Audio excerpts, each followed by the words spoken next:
Hello, everybody. Welcome back to another Deniz.Talks.Football video.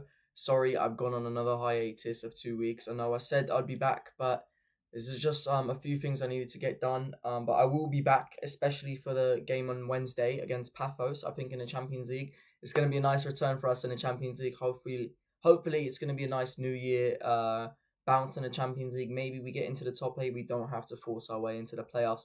But we're not here to talk about the Champions League. We're here to talk about Chelsea. And this was honestly a pretty good game. I mean, I'm not going to say we dominated the game. I would be lying if I said we dominated the game. But we definitely had our moments in the game, and we took our moments. We got unlucky at some places. Garnacho missed a really good chance, but at the other end, I think Brentford could have scored two goals very easily. In my head, they got the one half volley on a volley, that hit the post, and they got the other one where the guy was literally in front of the goal, and he decides to think he's De Bruyne and just pass it into our player. I don't know why he didn't shoot that, to be honest, but I'm not really complaining, am I? Because that means we get a stop and they don't score. But other than that, I'm just really happy that we're able to get 3 points. I think this is maybe like the first time we've gotten a win against Brentford since like 2023 or 2024. I mean, it's been a long time since we've gotten a win against Brentford. They're like our bogey team in a sense. So I'm just happy we get our 3 points. Manchester United somehow absolutely demolished Manchester City, and Arsenal looks like they're going to win the title now. I don't know how that happened. If I'm being honest, I overslept that game. I was sleeping until the Chelsea game. I didn't honestly. I have to be honest. I didn't even know the Manchester United game was today. I thought it was tomorrow because usually those types of games are on Sunday. So I'll have to watch the highlights for that game. But I did see Mbomo scored and Mason Mount scored. But it was offside, so Mason Mount can't be scoring. But I like what I'm seeing. I mean, João Pedro's goal was brilliant. I really loved the way that he brought it down. I think he had a great impact, as well as Liam Delap off the bench. I think whenever one of our strikers comes off the bench, they always play amazing. But whenever they start, they don't play as good. It was the opposite today. Not really the opposite, but the latter was the opposite. I think João Pedro had a really good game. I mean, I think he was spot on. I think all the subs were actually really good in terms of substitutions. Andre Santos was brilliant. The way that he came on, the tempo that he brought onto the field, I think was absolutely outstanding. He just brings this sort of like calming sense, stability. He doesn't really bring too much flair, but he just brings this rock solid stability and reassurance in the team that you know nothing's really going to go wrong and everything's just going to go according to plan. That was who Lavia was supposed to be. Lavia just a bit more creative, but Lavia hasn't stepped foot on a field in like 5 months. I mean, I personally really enjoy Romeo Lavia. I don't know why he's injured. Only he probably doesn't even know why he's injured so much. But I do know that whenever Romeo Lavia plays, he's a class footballer. I think he could get into the team, get into the lineup very easily. But I don't know. It's just he's just not there, and it's real tragedy. Hopefully, Fofana comes in and proves everyone else wrong the same way Reece James kind of did when everyone was writing him off in under Pochettino. But we'll see. Time will tell.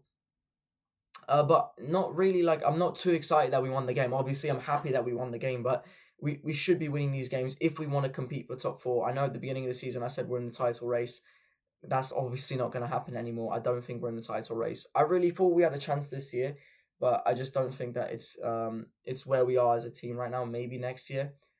But so 3 points is brilliant. I think. Let me check how far we are on the table. Now we are 2 points off of Liverpool in the table, and we've played the same amount of games. We're on 36, Manchester United on 35, and we're on 34. And our next game in the Premier League is Crystal Palace at home. So that is actually a pretty difficult fixture. If we're able to reinstate ourselves into the top four race, and kind of make a name for ourselves again after the December period, then I think that will be really good for us. So we're able to make a statement saying that we're sort of back in a sense, and hopefully Liam Rossini will be able to do something. And other than that, I'm happy. Cole Palmer obviously scores his penalty. It's probably like the greatest penalty I've ever seen in my life. And then he doesn't celebrate because obviously he didn't have like the best game. I think he's still nursing the injury a little bit. He's just off the pace a little bit, but I don't know, he just looks a little void of confidence and like not really too into it. Then again, he can't be the same Cole Palmer that we saw in 23-24 every game. But I don't know, like I just feel like something's missing there. It's not anything wrong with it. I just feel like something's like missing. But we'll see. He's just come back from the injury. It's a new manager, and we'll see. I mean, we know what he's all about, and there's no doubt in my mind that he's a brilliant footballer, and talent is still there. It's just, are we going to be able to see it to the level that we saw it, and the consistent that we saw it before? But I will be the last person to ever criticize Cole Palmer or really anyone in the team unless they're showing horrible performances, which I can't say for Pedro Neto. I think Pedro Neto was really good today, really creative, making chances for himself, but also for others. I think the Garnacho play, where Garnacho missed, I think was absolutely brilliant. He did really, really well. He's finally, for the first time, I feel like this season, the fake little shimmies that he's done have actually paid off, and they actually worked. And for that, I'm just happy, honestly. Like, when I criticize these players, I'm not criticizing them or I'm not downplaying them. I want everyone in this team to do well. So when someone does well, I'm gonna give them their props. I think Garnacho was pretty good as well. Not amazing, but he did his job. He was there. He was getting into the position, staying wide, doing probably what Liam Rossini asked him to do, and that's brilliant. I really don't understand why Estebal's not playing. I think he should be playing. I don't know. Like, Lamine plays every week. He plays week in, week out. Yes, he gets injured, and they don't want what happened to Pedri or other youngsters to happen to Estebao. But he's not getting any minutes. I mean, yes, he played against the Arsenal game, and yes, that was a big game. But like, we want to see him more in the Premier League, especially in these types of games. I mean, we saw what he did against Barcelona. That doesn't just happen. That's the quality of the player, who's very, very, very technical and very, very good on the ball. I just want to see it. I know it's just me as a fan. I'm just hyping him up, and I just want to see this like brilliant, like Messi, not Messi, but like generational talent of a footballer that we have. So there is that sort of bias there, but I just do want to see what he's all about. In terms of other players, Sanchez I think was brilliant. He was really good. Made up for some of the mistakes that he made against Arsenal. And by the way, I've seen some of the pundits on Sky and other platforms saying that Sanchez is known for making these types of mistakes this season. And this is the first time he's made a mistake like this all season. If I'm being honest, he's probably been one of our best players this entire season. I don't know where this really correlating, because that's what I'm saying. Like, this is kind of stigma around Chelsea, where like people just watch 2 or 3 games and then they don't really know what they're talking about. But there's not really too much to say about that. I think Enzo and Caicedo, I mean, they just do what they do, to be honest. Reece James, those three, they just do what they do, to be honest. They just get the job done. They come up, they don't put in a bad performance, and they just do what they do. They just do their thing. And it's lovely to know that we have them in the team and that we have that sense of security. It's brilliant, in my opinion.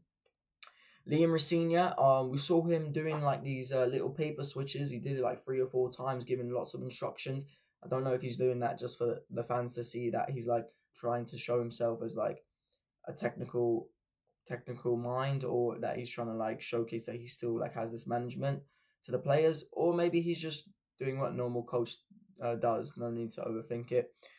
But I was happy with the performance. I think the team played really well. I mean, actually, that's not really true. I don't think we played really well. I think we did really well to get the result and the clean sheet. But in terms of playing really well, I think we did get a little bit dominated by Brentford in positions, and I think it's not crazy to say that. That's not really that bad to say. It's good to admit these things. That I think we did really get played out the park in some scenarios of the game, but we got the result. That's all that matters. I'm gonna say, like, the performance is important, but at the end of the day, it's a results-based sport. It's the same way that Liverpool were at the beginning of the season. It's a results-based sport. Obviously, the performances came back to bite them. And in the end, they're above us in the table, so I can't really say too much. But we look forward to the game on Wednesday against Paphos in the Champions League, and we'll see how this win takes us in our sails, and if we're able to pick up some sort of run. I think our next Premier League games are somewhat lighter in a sense. I just said Crystal Palace was a hard game, but other than that, I'm just excited for what's to come. You can never really take a breath when you're a Chelsea fan, because everything's moving so fast and there's constantly things changing. But we'll see. There's the only thing we can do again is just watch and see what is going on. We can't really do anything, so we just have to leave it up to everyone else. Now, I'll see you guys later. Cheerio. Football.